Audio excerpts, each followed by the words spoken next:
On November 29, the legendary diplomat of our time, Henry Kissinger, concluded his long journey through life at the age of 100. Setting aside political positions, reflecting on his century-long life, there's hardly anyone in our world, in our era, who's experienced a more legendary, scheming, and controversial path than he. Yet, Kissinger remains Kissinger. Until his final days, even at 100 years old, he was active in American politics and academia, granting interviews to the media, receiving friends, discussing the Ukraine crisis, US-China relations, and even the Israeli-Palestinian situation. In July of this year, the centenarian Kissinger made a special trip to Beijing. He was personally received by the highest leadership. In the footage from CCTV, Xi Jinping's first words after meeting him with a smile were, "Very happy to see Mr. Kissinger, it's been over 3 years since we last met." In this video, we'll chat about this, most knowledgeable American about China.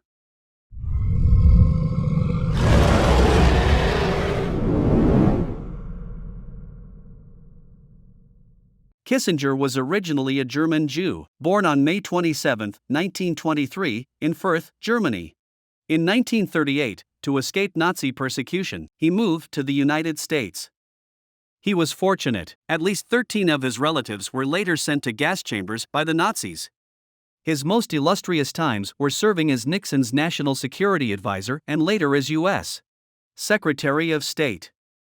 Over the past century, in major global events such as the Yom Kippur War, the Chilean coup, the Cyprus conflict, the Vietnam War, his busy presence and the traces of his various strategies were apparent. He enjoyed adventures. During the Yom Kippur War, he shuttled back and forth in Middle Eastern countries, buying time and greater achievements for Israel. He once visited Damascus, engaging in a 6.5-hour conversation with Hafez al-Assad, leading many media outlets to speculate if he had been kidnapped by Syria. Despite this, Israel seemed not to be very fond of him, believing that although he was Jewish, he deceived Israel, even pressuring Israel to give up many interests, serving only American interests. He was not without controversy. During the Vietnam War, he played a crucial role in American bombing campaigns in Laos and Cambodia, resulting in the deaths and injuries of hundreds of thousands. He was considered a war criminal, a murderer. Even on his 100th birthday, while many celebrated his long life, there were sharp satirical comments. If he hadn't lived to 100, many others might have lived to 30, 40, or 50.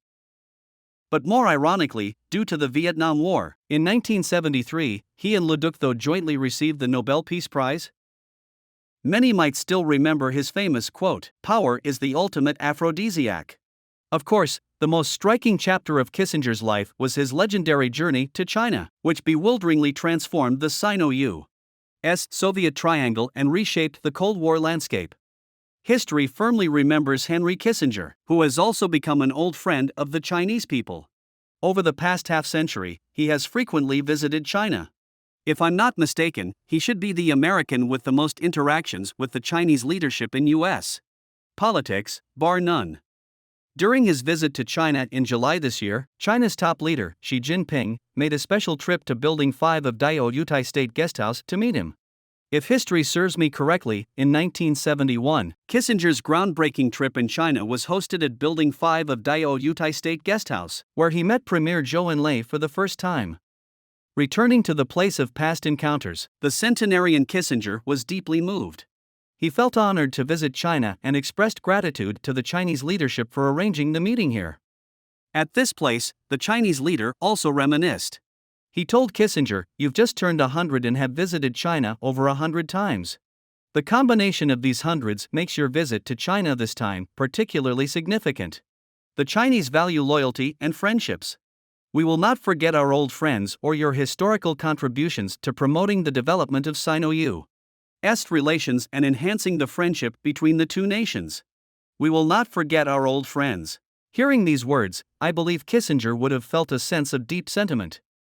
During his latest trip to China, Kissinger told the Chinese leader, "I am willing to continue efforts to enhance mutual understanding between the American and Chinese peoples." This geopolitical grandmaster, the key figure who once opened the doors to Sino-US relations, began his tenure as the U.S. National Security Advisor to President Nixon in 1969. During his term, Kissinger played a significant role in Sino-US diplomacy. In July 1971, Kissinger secretly visited China and held talks with Premier Zhou. In February 1972, during Nixon's visit to China, Kissinger accompanied him. In 1973, Kissinger visited China again and was received by Chairman Mao. Between 1973 and 1977, Kissinger also served as the U.S. Secretary of State. He vigorously promoted friendship with China, overcoming numerous internal obstacles in the United States and reaching a series of agreements with China, greatly increasing interactions between both sides. It can be said that Kissinger's contributions were indispensable to the formal establishment of diplomatic relations between China and the United States in 1979. Kissinger was one of the American political figures most in favor of friendship with China, consistently advocating against confrontation between the United States and China, urging the U.S. to respect China's development path. From 1971 to 2023, Kissinger visited China over 100 times in these 52 years and met almost every Chinese leader. On October 24 this year, the National Committee on U.S.-China Relations held its 2023 annual awards dinner in New York, where Kissinger became this year's awardee. During the event, Kissinger stated, "I like the Chinese people, I am deeply impressed by Chinese culture, and I believe that the U.S.-China relationship relies on an understanding that both countries have unique capabilities to bring peace and progress to the world, but if they do not unite, they also have unique capabilities to destroy the world." He suggested that Washington avoid giving the impression that we are abandoning a one-China policy. Peaceful relations and cooperation between China and the United States are crucial to world peace and development.